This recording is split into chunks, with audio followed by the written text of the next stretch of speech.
मित्रों, आज की क्लास में आप लोगों का हार्दिक स्वागत है। आज हम लोग पढ़ेंगे फुनतजू के चैप्टर में। फुनतजू के लिए क्या बोलते हैं, फुनतजू के ही चैप्टर में, वही चैप्टर हमारा है। इसमें हम पढ़ेंगे युद्ध के नियम।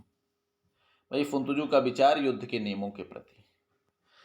आप देख सकते हैं, यदि अपनी सेना 10 गुनी है तो घेरेबंदी का प्रयोग करना चाहिए। घेरेबंदी का मतलब चारों तरफ से घेर कर समाप्त करिए अपने दुश्मन को। अगर हम शत्रु के मुकाबले 10 गुने हैं तब, ठीक है। अगर अपनी सेना 5 गुनी है शत्रु के मुकाबले तो शीघ्र आक्रमण करना चाहिए और शीघ्र आक्रमण करके विजय प्राप्त करना चाहिए और शत्रु को मौका थोड़ा सा कम दीजिए, ठीक है। अगर 2 गुनी है तो शत्रु को 2 मोर्चों पर विभक्त कर युद्ध करना चाहिए ताकि एक एक मोर्चे पर हम आप जो है उससे 4-4 गुना भारी रहें, ठीक। अगर अपनी सेना अगर दुश्मन के बराबर है तो सैन्य संख्या कम है तो युद्ध को टाल देना चाहिए, ठीक।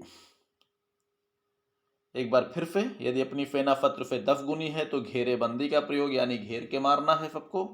5 गुनी है तो तेजी से आक्रमण करके नष्ट करना है।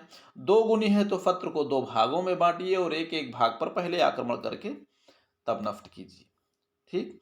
अगर बराबर है या अपनी सेना कम है तो युद्ध को टाल दीजिए, क्योंकि युद्ध आप जीत भी सकते हैं, हार भी सकते हैं, और युद्ध हमेशा जो है जीतने के लिए लड़ा जाता है, हारने के लिए नहीं, ठीक है। आगे बढ़ते हैं। युद्ध में विजय हेतु निर्णायक तत्व। विजय हेतु निर्णायक तत्वों में हमको निम्न बातों पर ध्यान रखना है कि पहली बात तो यह जानकारी होनी चाहिए कि युद्ध कब लड़ना है, कब नहीं लड़ना है, ठीक।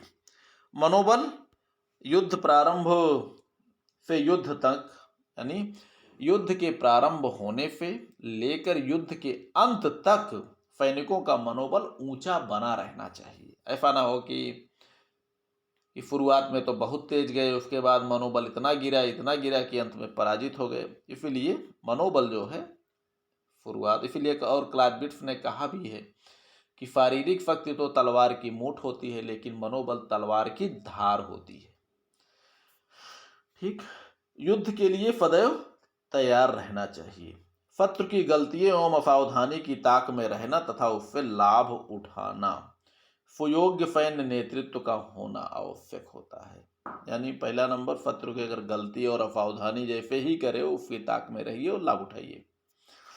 अगला है, सैनिक कार्यों में कोई राजनैतिक हस्तक्षेप नहीं होना चाहिए। उच्च तथा निम्न स्तर पर सामान्य सैन्य नियंत्रण आवश्यक है। अब यहाँ पर देख सकते हैं श्रेष्ठ सेना के संदर्भ में कहावतें क्या होती हैं जिसका युद्ध में परिणाम भी मिलता है। आप देख सकते हैं, यदि आप शत्रु को तथा अपने आप को जानते हो तो सैकड़ों लड़ाइयों के परिणाम से भयभीत होने की आवश्यकता नहीं है।